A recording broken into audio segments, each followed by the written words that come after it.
It's time for the Mariners to do whatever it takes to win the American League pennant. Welcome to the Dom Skeen channel, your one-stop shop for the Mariners storylines on Seattle's minds. And today is the first Game 7 in Mariners history. There's no hiding it. Whatever God has in store for us, that's what we're going to take, as Julio Rodriguez said last night post-game. And yesterday, we can flush that. We don't got the same pitchers. We don't have any of the same exact things going on as yesterday. But it's time to look at what is happening, have a real conversation about our game plan, and go execute in Toronto. Now, George Kirby and Shane Bieber face off, and the last time they faced off, last Wednesday, the Mariners lost the game 13-4. It was what it was, and it was a whole reverse psychology game plan from the Blue Jays. They knew that what Kirby was going to come with to attack their weaknesses, and they had Shane Bieber go out and execute on the Mariners' weaknesses. We know the book on the Mariners, and it's time to burn it. Now, starting off with Shane Bieber.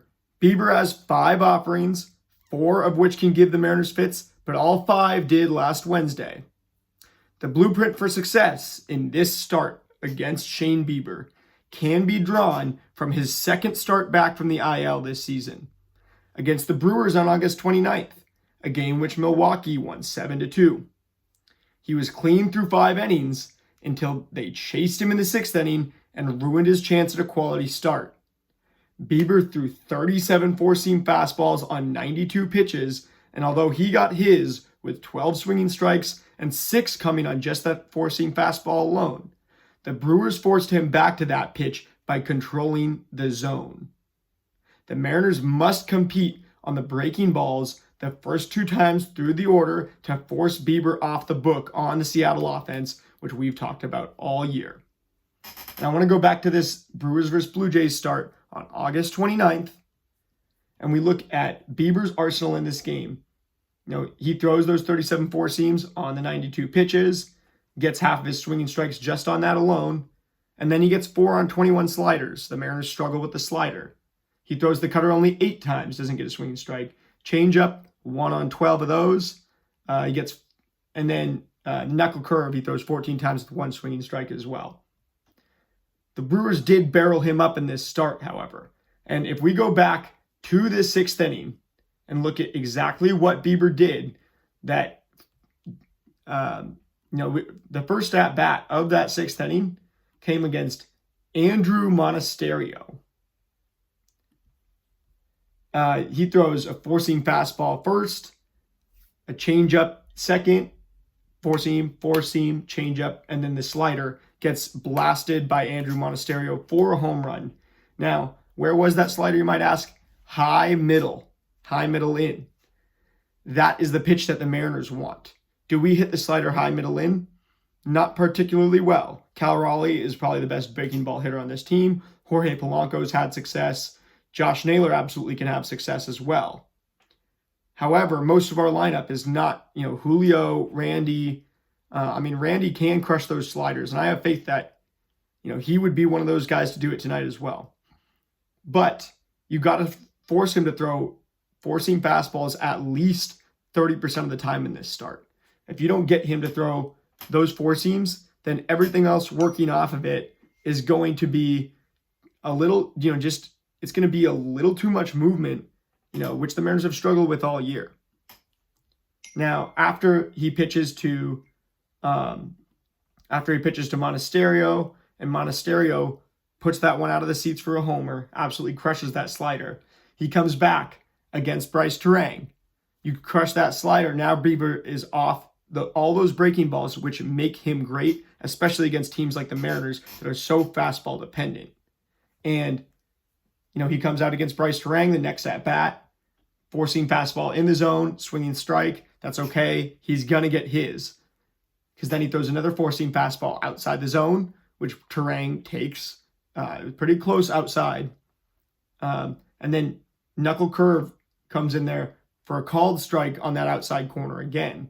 But you lay off of that knuckle curve. That's not what you want to be swinging at. We saw with Louis Varland in this series already. We faced him plenty of times. He throws that nasty 88-mile-an-hour knuckle curve, but once you get him off of that and he starts throwing out of the zone, bad things are going to happen for him. Turang, gets a four-seam fastball, the net, below the zone, takes it, and then that knuckle curve ends up right over the middle of the plate, which he just laces 106 miles an hour for a single into right field. Then William Contreras comes up.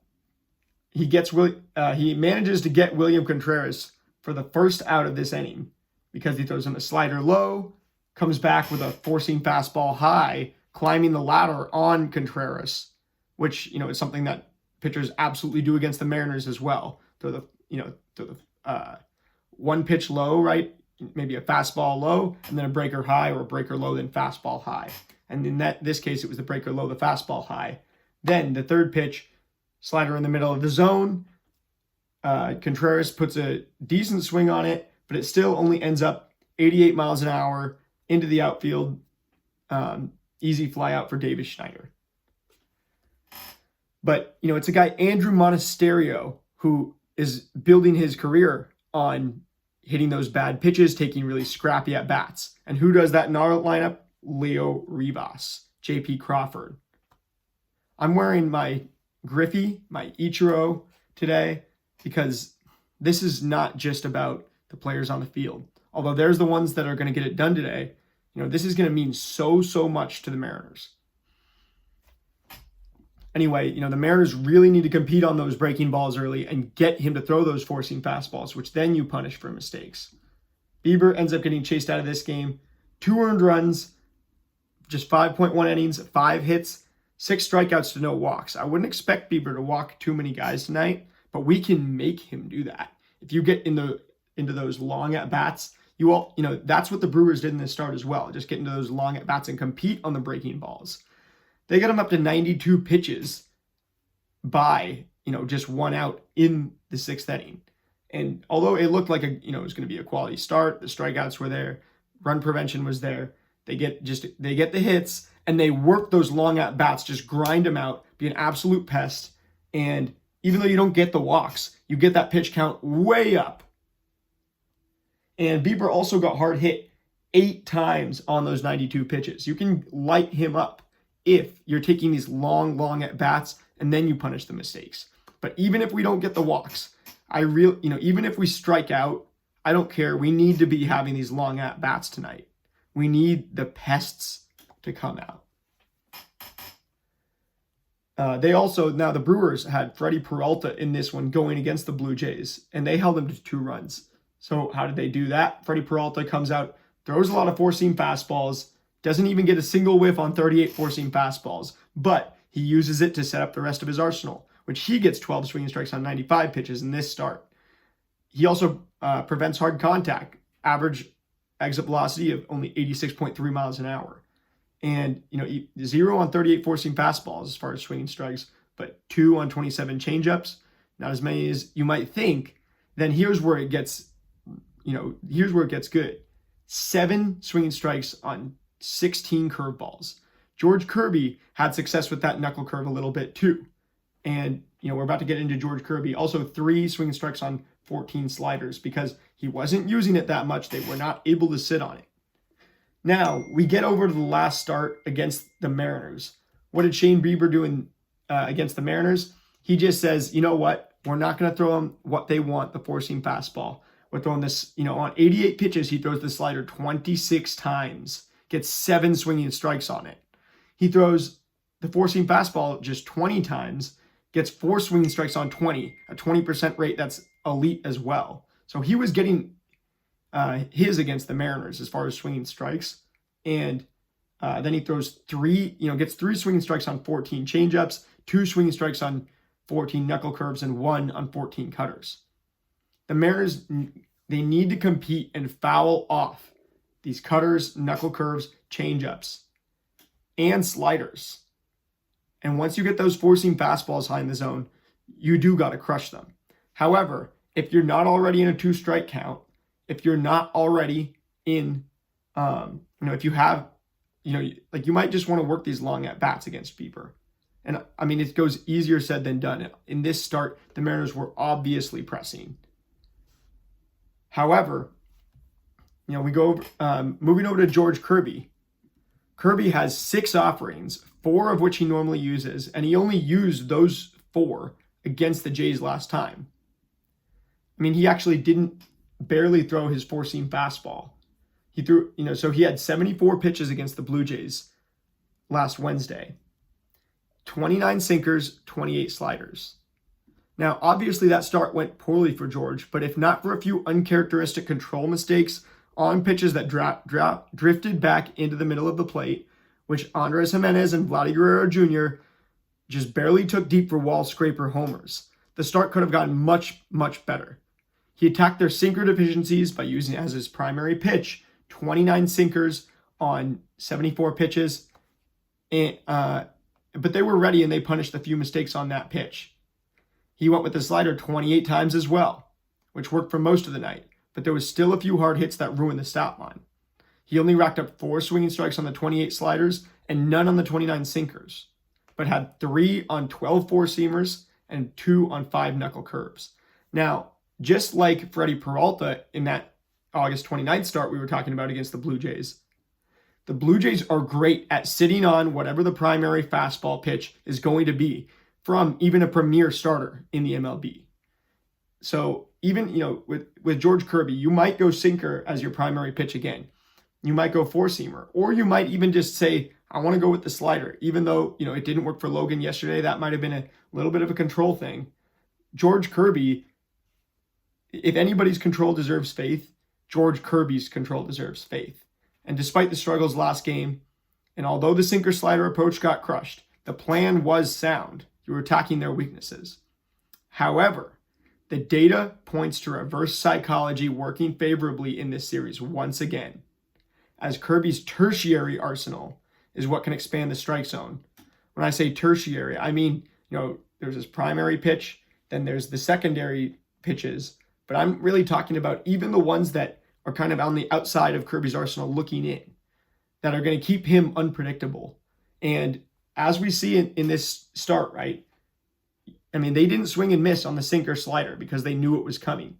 They did swing and miss on the four-seam and the knuckle curve. However few of those there may have been, the data might be just a little bit, a little bit of a small sample size, so not necessarily normalizing. But if you throw them those pitches that they're not expecting, then, I mean, that's really the best way that we've seen to attack the Blue Jays. And this is partly, Kirby's tertiary arsenal is what can expand the strike zone.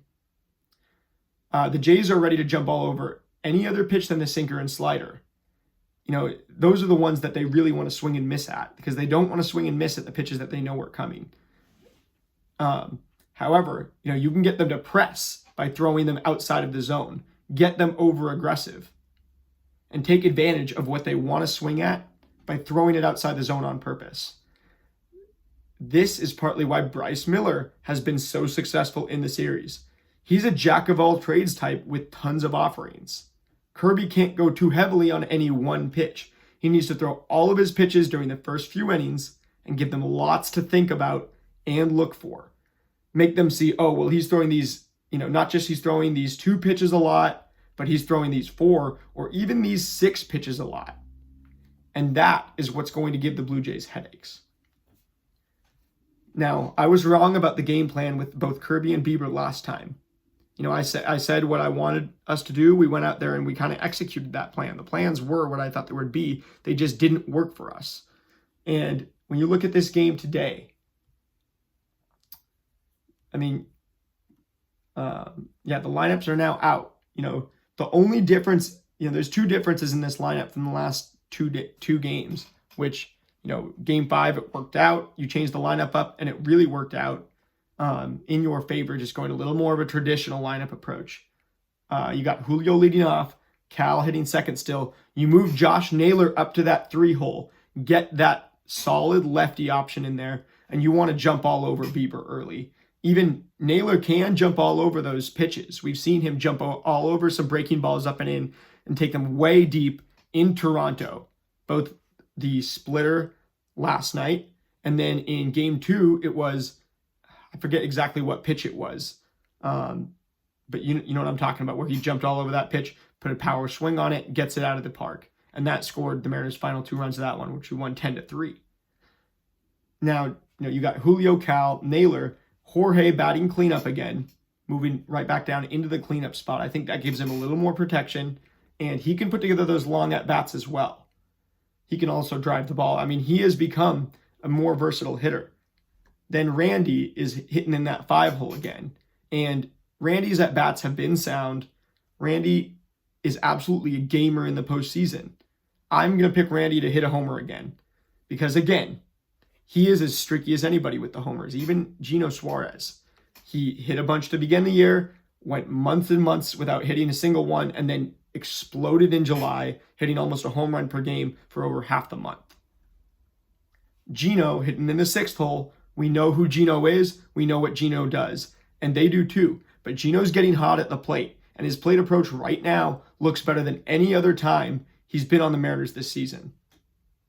JP in the 7-hole. Leo Rivas in the 8-hole moved up. And Victor Robles is going to be in the 9-hole. I like this because Robles is the speedy option. He's better defensively, better throwing arm than Dominic Canzone. And although you're going with a righty, another righty in the lineup against a lefty in Bieber. We look at Bieber's splits, and I haven't even gone too much into Bieber's lefty-righty splits, but we go look at regular season. Against righties, his whip is more than twice as high as it is against lefties. Against lefties this season, Bieber in the regular season, 22 innings pitched, 12 hits, 2 homers, 3 walks, 22 strikeouts in those 22 innings with just a .68 whip. Now, against righties in the regular season, 18.1 innings pitched, 22 hits, 6 homers, 4 walks, and just 15 strikeouts. Less than a strikeout per inning, a lot of homers, a lot of walks. And the whip, where it's just .68 against lefties, 1.42 against the righties. So Bieber, like Trey Savage, a righty who actually pitches, unlike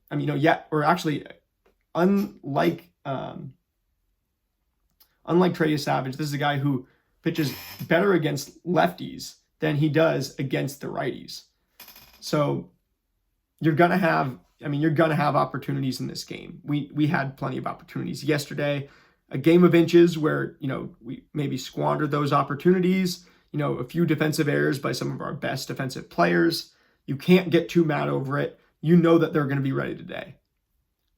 And, we say, on paper, this is how it looks. But this game's not played on paper. It's played on grass and dirt. And you look at the Blue Jays lineup. Springer DHing, hitting first again. Lucas hitting second, playing left field. Guerrero in the 3rd spot at first base. And Kirk catching, batting cleanup. Those 2 guys have taken away their out pitches. And with those guys, you have to stay so unpredictable. I would like to see a whole lot of junk pitches from George Kirby against those 2 tonight. And when we've seen him have real success in the past, when he gets off to these massive strikeout games, which we've seen him do this year and in the past, the control is there for sure. But also, he mixes up the offerings. I would honestly not be mad if he went heavy 4-seam and sinker just to keep him guessing on those 2, then works in the slider and the knuckle curve, and then even works in a splitter or 2 here and there, even works, which he only throws 3% of the time, and a changeup, which he only throws 2% of the time. It's really about keeping the Blue Jays guessing because they're really good at attacking their own weaknesses, and it's time for the Mariners to do the same. My predictions for this game, it's hard to take anybody other than, you want to just say Julio and Cal are going to be the ones to homer because those 2 are the heartbeat of this team. Those are the stars, and you want your stars to stand tall in these moments. Vladimir Guerrero Jr. definitely has. Raleigh and Rodriguez absolutely have at times this postseason. So I'm going to take those 2 to homer. I'm going to say 7-2, similar to that start against the Brewers. And I mean, Leo Rivas has got a good spot to hit a homer. You know, he is the scrappy guy who could just see those pitches. He was so close yesterday, and I think he's going to have those chances again today. JP as well. Even though Bieber is pretty good at pitching to lefties, JP is a guy who, I mean, he just works these long at-bats, and he can be so decisive with his power swings versus his contact swings. So I'm going to say 7-2. I'm going to say we replicate that Brewers start. We have our bottom of the order be absolute pests. Top of the order, you know, take advantage take advantage of the fact that the bottom of the order is going to put the pressure back on the mound with long at bats, and then drive those fastballs. And honestly, the sliders as well. We've seen Julio crush some breaking balls in this series. We've seen Cal crush some breaking balls in this series. And with George Kirby, I'm going to say that he goes out there and gets I'm going to say 6 strikeouts. You don't need to get too many. You don't need to get, you don't need to press for strikeouts, but you do need to keep these guys off the base paths. And I mean, you really just want to keep the ball out of the air. Even though, Bryce Miller didn't have as many strikeouts in his starts, he had a lot of success just using all those different offerings. So Kirby, I'm going to go ahead and 6 strikeouts. I'm going to predict 7-2, and I'm going to say that Cal and Julio hit the homers, but Rivas is going to be my pick to click offensively for the game. Everybody knows what this means.